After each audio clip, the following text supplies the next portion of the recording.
Welcome to the Human Capital Innovations Podcast, your go-to source for personal, professional, and organizational growth and development. We hope you tune in often for all things people management, organizational development and change, organizational leadership, and social impact related. Maximize your personal and organizational potential with Human Capital Innovations Podcast.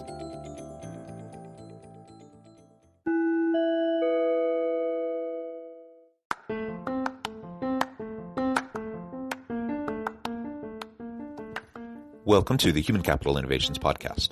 In this HCI podcast episode, I talk with Dr. Erte Xiao about improving gender diversity in leadership by opting out of the default.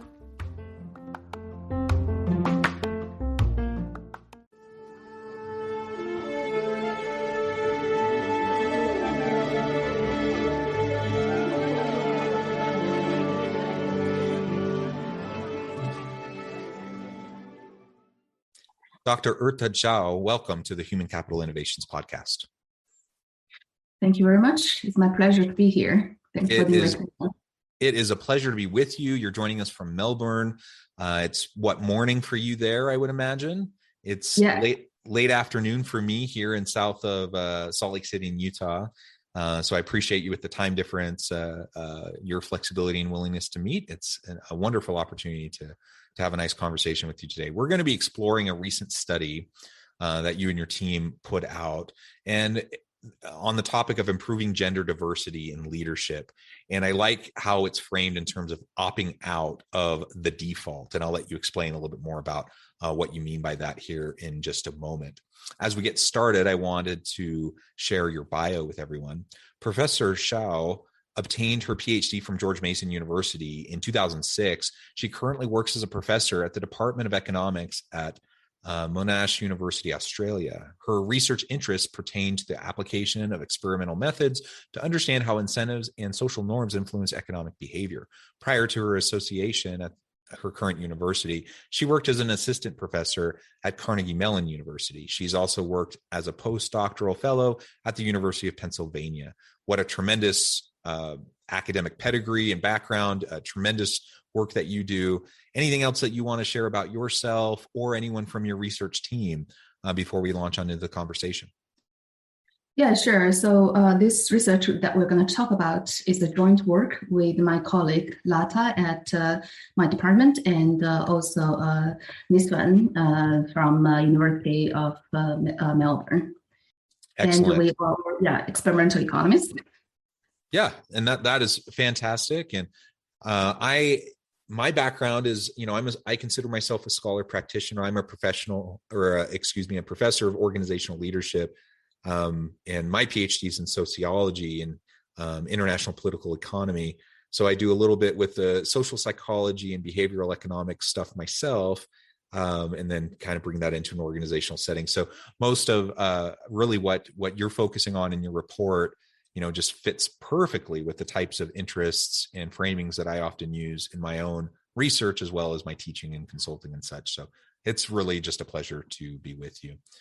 All right. So as we dive on in, I wanted to give you a chance to just talk a little bit about the motivation behind the study. There are so many things out there, in this world of experimental economics, behavioral economics, and all of the tangential related fields. So many things we can focus on. So why this? Why now? Yeah, well, diversity is a big issue, and it remains to be an unsolved problems. And we have seen in the past several decades more and more women enter the labor force. However, the proportion of women in leadership position remains disappointingly low. And to think about that, a precondition for women precondition for increasing the proportion of women in the leadership is probably that we need more women to be willing to participate in the leadership selection process. And I have to say that we have made quite a lot of effort. Lots of programs have been set up to train women to be more confident, more ambitious, to be willing to negotiate, so-called lean-in approach. However, those programs so far do not seem to be that much success, individual efforts actually very often lead to backfire. I read an article from New York Times a few years ago talking about an aspiring female professor who tried to negotiate her tenure track position job offer with a university, and she asked for very basic things that we usually ask, such as a higher starting salary, sabbatical, or better maternity leave policy, or reduction in teaching load. And what the response she got from the university eventually is that they decided to withdraw the offer. So she's no longer welcome there. So this shows you that for women to get a deal as good as men, we just cannot do the same thing as men do, like negotiate like men. And sometimes it can backfire. Can I just say really quick? I mean, that's a super interesting example. Excuse me. The backfire effect is real in the tightrope that women have to walk when asserting themselves, whether it's in a boardroom setting or negotiating a salary or whatever. Right? We could lay out all these different scenarios where we might say, a woman needs to assert themselves more, but that is so challenging because it's such a tightrope in the societal gendered norms around appropriate and inappropriate behavior, and how to go about having those conversations is so challenging. I can only imagine, and I haven't experienced it personally myself. My wife has experienced it. And it's just incredibly frustrating to see that occur. And we want people to be willing to be straightforward, to be clear, direct, and negotiate for themselves. And yet, at the same time, when that happens, it has these backfire effects and ultimately hurts the individual, and then it hurts the organization too because they're being dumb and really weeding out a whole bunch of really great talent. Exactly. And that's exactly what our study trying to address. So like you said, it's very hard. First of all, it's very hard for women to change those personal traits, to act aggressively, to be able to negotiate with their managers, for example, comfortably. And second of all, even when they tried very hard after all those training programs, learn how to do it, they may not get really the outcome that they expected. So a Harvard professor, Iris Burnett, she has a book called What Works, and nicely said that those training programs simply has very limited success, and individual effort alone often backfires. So what we really need probably to start to think about, instead of debiasing individual, instead of changing individuals, maybe we should think more about debiased institutions. And this is how behavior economists can help by taking those research findings that we learn about individual behavior, try to think about whether the institutions are designed to help women, to make women be able to compete and be able to negotiate. So this is what our study kind of motivated by, and we kind of trying to think about how can we debias institutions. And we make a step toward considering how can we debias institution by changing the default in the leadership selection process. Yeah, and I really like the focus on systems, right?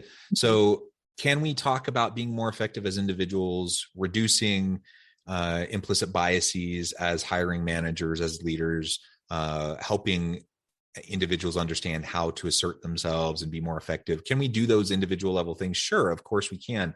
But like you said, the research shows that has limited effects. Why? Because all of this is happening within an institution and within existing systems that have negatively impacted certain populations because they were built to support certain individuals and certain types of populations, right? So we need to be able to disrupt those negative systems and to rebuild them in ways that are unbiased. That's easier said than done, but it sure seems like the only way we're going to see any sort of meaningful, lasting change in this direction is to start to do that, right? Exactly. So I think so far we have done pretty good job in terms of mentoring women. Like in my career, when I start my early career as assistant professor, we attend those economic association kind of conferences. Very often they have all kinds of mentoring program, try to target particular at young female assistant professors or PhD students. And we hear a lot of advice talking about, of course, we work hard, but more they talk about what you need to do. You need to organize conference. You need to go approach to people. You need to, invite yourself to the seminars. You need to basically negotiate better. You need to act more aggressively, basically. And I often wonder to what extent, how many of us come back and really do those things that, those good advice tells you to do. In my own experience, I always find it's very hard, even though I understand those advices are all good, but to put it into practice, it's just very hard. So we think, okay, maybe we can do something, changing this institution. Of course, it's also a very difficult job. It's very challenging to change institution, especially if it's something that has been taken as a given or taken for granted. This is just how it works, right? So we try to think something simple and easy to implement. And that's how we started to think about it. And so we focus on this as we started talking about the default. To give you an example of this, how default matters. So at universities where I worked with, whenever there's an opening, a position for leader type of jobs, very often you got a message, an email from the head or from the university, right? They say, oh, hey, we have this leadership type of positions open. Now, if you are interested in this job, please email HR, or you can email your department head, depending on what the job is, to express your interest. So this is kind of opt-in type of selection mechanism, right? To express your interest, you have to put your hands up. You have to go to your department head, say, I think I'm so good, and I think I can compete for this job. And I've noticed that the outcome is often that many of my male colleagues nominate themselves, and we don't see that female colleagues. Of course, there's also less female economists. We all know there's the gender gap in economics. So of course, there's less female colleagues. So we don't know what is causing the issue, whether it's just because we don't have enough female colleagues to volunteer themselves or to nominate themselves, or it's just this kind of opt-in type of mechanism made it easier for men to raise their hands up, but it's very difficult for women to do so. And I have to confess that I never respond to any of those emails. I never volunteer myself or nominate myself. It comes back to the backfire effect, right? Because oftentimes women, even if they want to opt in, if they're viewed as overly ambitious, that's seen as a negative trait. Exactly. That's a gendered perception, and it's not fair, but that's a common bias that men would have towards a female putting themselves forward, showing that kind of ambition. And so it's one more example of the problem, right? Of this system, this simple mechanism of opting in and of itself becomes a problem and a hindrance to having parity and equity in terms of women in leadership. Exactly. And also, just to add on what you just said, if we view leadership as kind of stereotype men, masculine type of jobs, we would think that by telling your head that me as a female, I want this job, sounds like go against the norm, right? Because eventually, most leadership type of jobs are taken by men. So for all this reason, and also by this opt-in, basically the default is that you are not considered unless you think yourself is so good, so competitive, and good enough to compete for this job. So you're also acting against the implicit message here to volunteer yourself.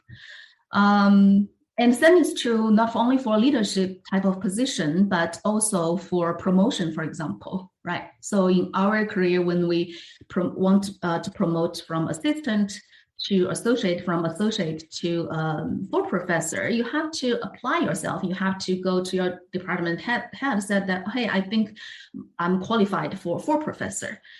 And we also observe that those call for interest or call for application very often more male nominate themselves indicate interest for promotion than female.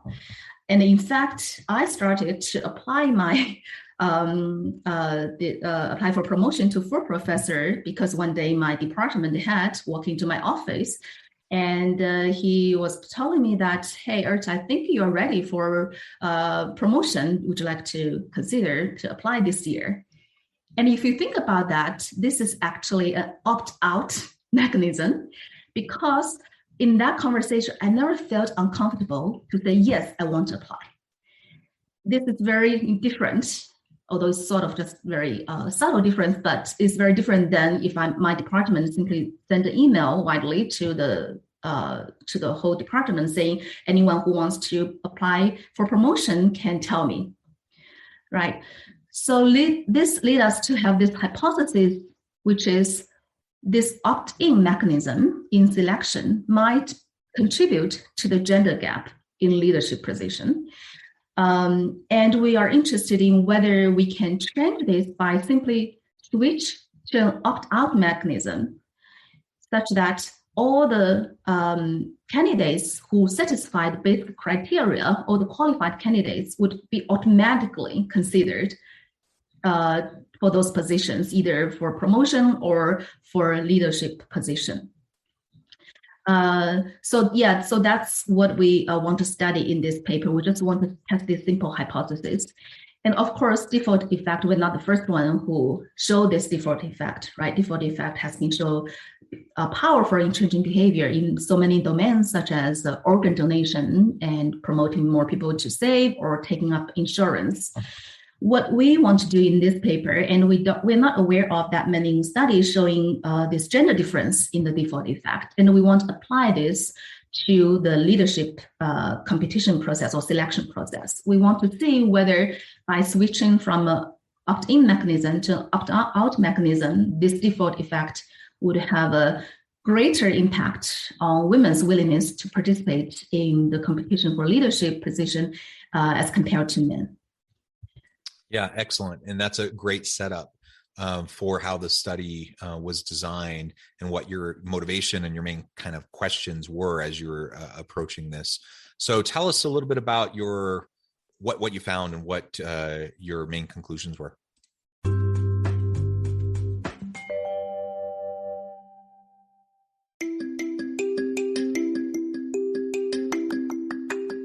I'm excited to announce the publication of my new book from HCI Press, Bluer Than Indigo Leadership, The Journey of Becoming a Truly Remarkable Leader. Early in my adult life, I learned about an Asian proverb that translates as bluer than indigo. If you think about the color indigo, it is a brilliant, deep, and vibrant blue, what some would call the bluest of blues. To have something that is bluer than indigo is rare and truly remarkable. Contrary to popular myth, there is no one-size-fits-all or cookie-cutter approach to effective leadership. There's no silver bullet, no secret sauce, no go-to model that will solve all of our problems. The truth is, great leaders have all had their unique strengths and flaws, and have all had to discover and then pave their own distinctive path in their life's journey to fulfill their leadership potential. Bluer Than Indigo Leadership will help you discover your own path and explore those ordinary, everyday actions that will help you respond to an uncertain future and produce extraordinary results for individuals, teams, and organizations.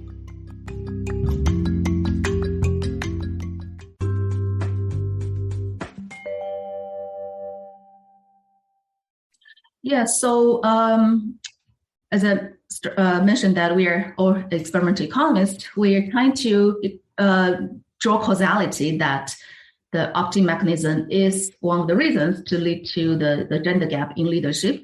This is, of course, very hard to do in the field because you basically, if you want to know the causality, you need to have basically two institutions that are identical, except one use opt-in mechanism to select leaders and the other use the opt-out mechanisms to select leaders. This is probably not impossible to do that in the field.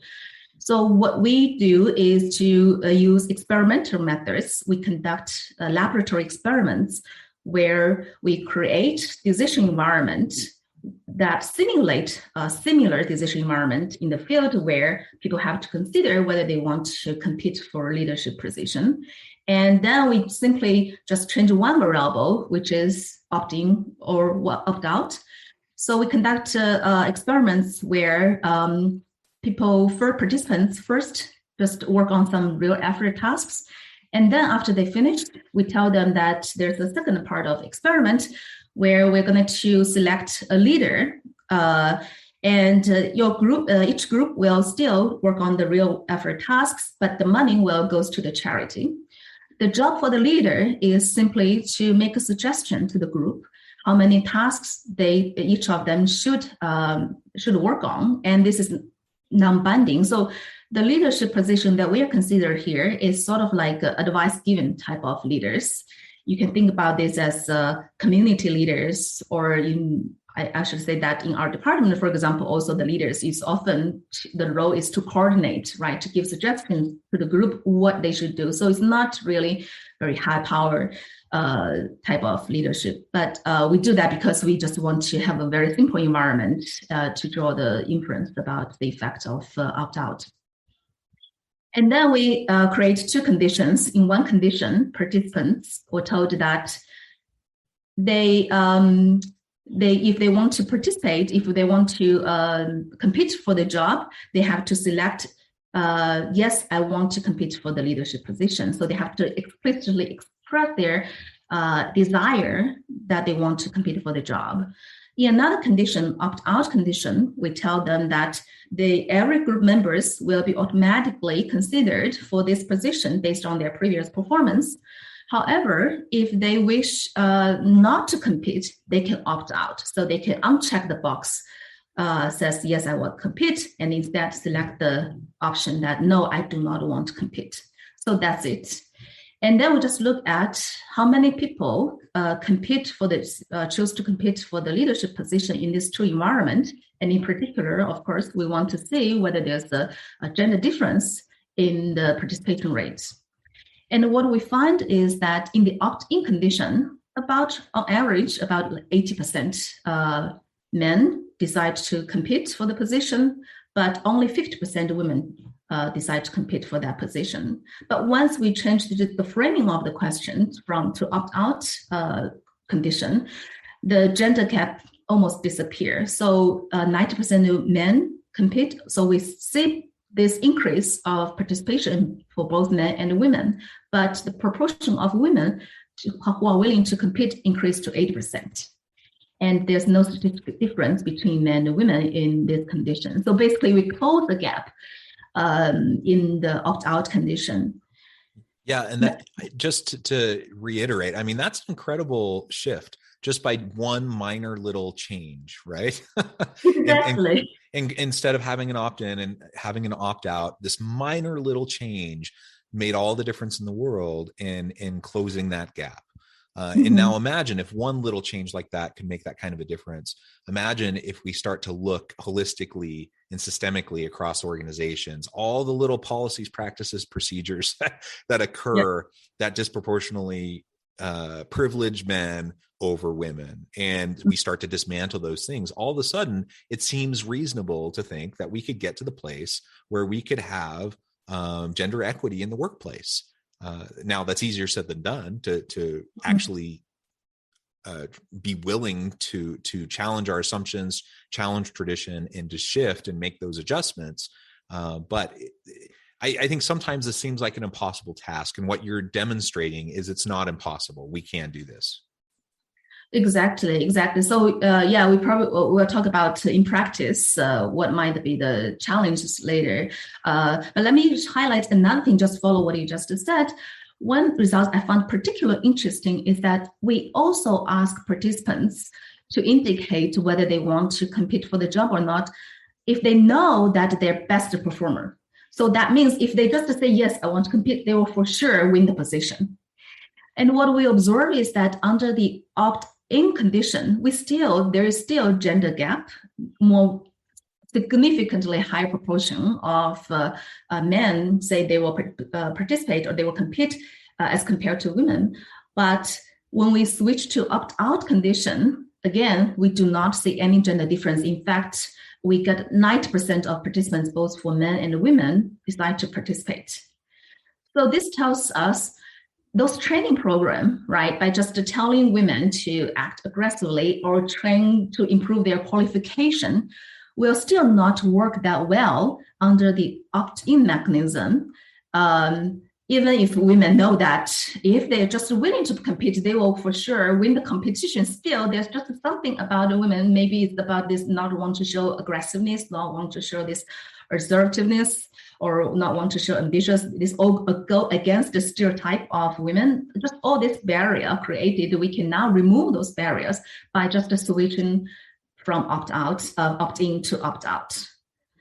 Yeah, excellent. And we're getting close to the end of our time today, but I wanted to give you a chance to share a few of the caveats and the challenges that this poses for organizations, and what organizations might be able to do, practically speaking, to start to implement, utilize this finding to make some changes. Yeah, so we actually had some conversation with some organizations about doing this. First of all, I think this mechanism works very well if the organization wants to promote their internal candidates to the leadership position, because you can lay out those criteria clearly, and you know your employees very well. So you kind of know who are qualified, as long as they're willing to put their hands up, who are qualified for those positions. So all what we need to do is simply to identify those candidates based on those minimum criteria, and then simply you send an email or go to talk to your employees, says that we would like or invite them to compete, right? So by inviting, it's also setting up a default that you are considered, you're very welcome to compete as long as you wish to. So I think that can be easily done in some organizations. Now, some type of leadership position, you might also want to consider external candidates. Those are the situation might be a little bit difficult, because sometimes it's very hard to identify who are the external candidates. But if there is such case where if there's some specific type of leadership position where only very limited number of people on the market are available for you to consider, I think that still can be considered. And I think all what we need here is a simple invitation message to the potential candidates that they think they're qualified.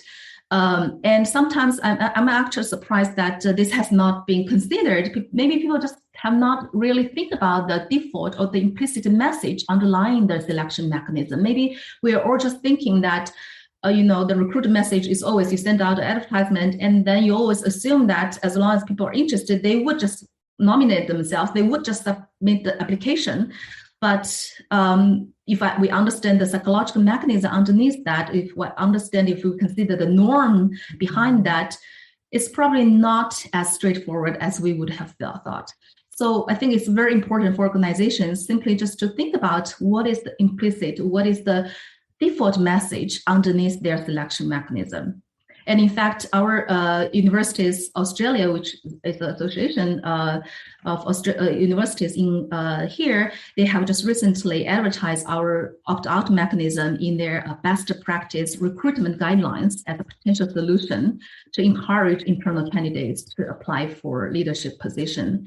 And this is not just to reduce the gender gap. I think this in general just increase diversity of the exactly, and not just the gender, but also ethnicity. We want more minority to participate in certain type of job. Maybe we should all think about this difference between opt-in and opt-out mechanism. Awesome. This has just been a real fascinating conversation. I really appreciate you laying out this study and all of the research behind this.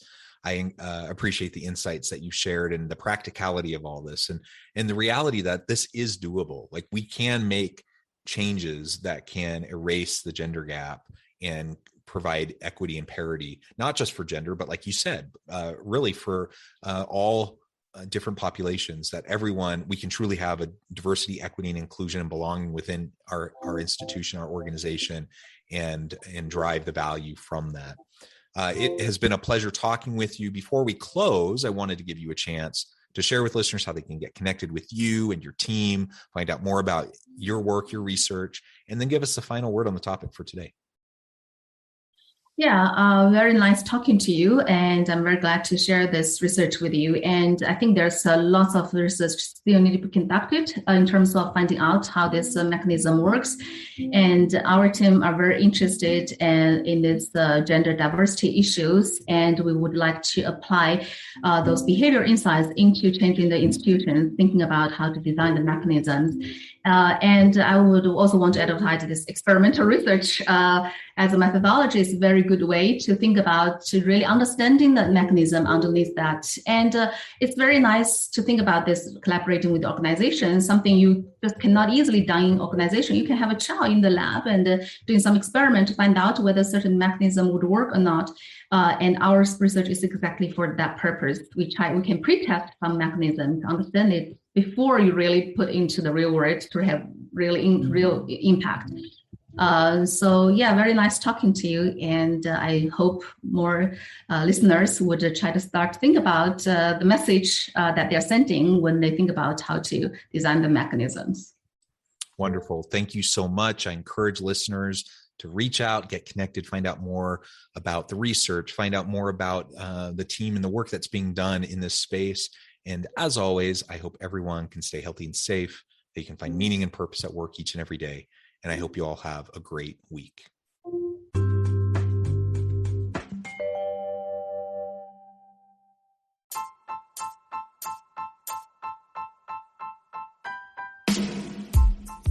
The alchemy of truly remarkable leadership.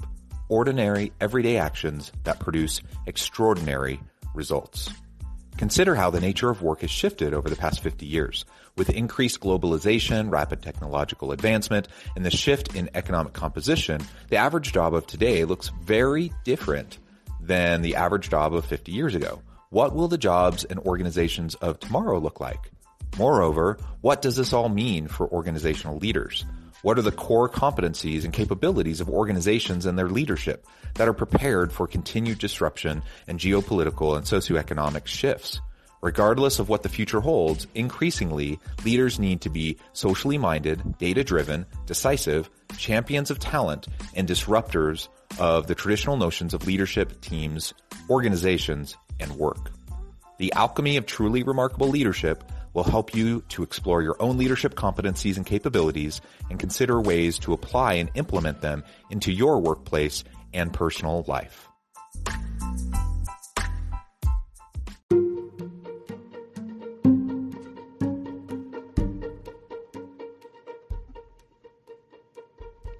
Check out Human Capital Innovations magazine, Human Capital Leadership. Human Capital Leadership is a free, interactive e-magazine with the mission to help individuals, leaders, and organizations find innovative approaches to maximize their human capital potential. We publish issues quarterly in August, November, February, and May. Take a look at the latest issue and let us know what you think.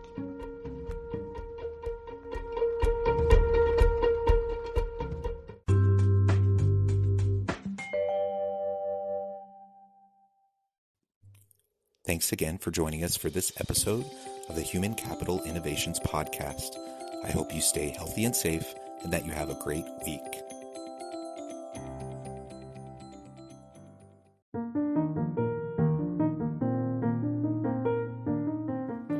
Check out our new weekly LinkedIn newsletter, Alchemizing Human Capital, exploring industry trends via original research and interviews with executives and thought leaders from across the globe.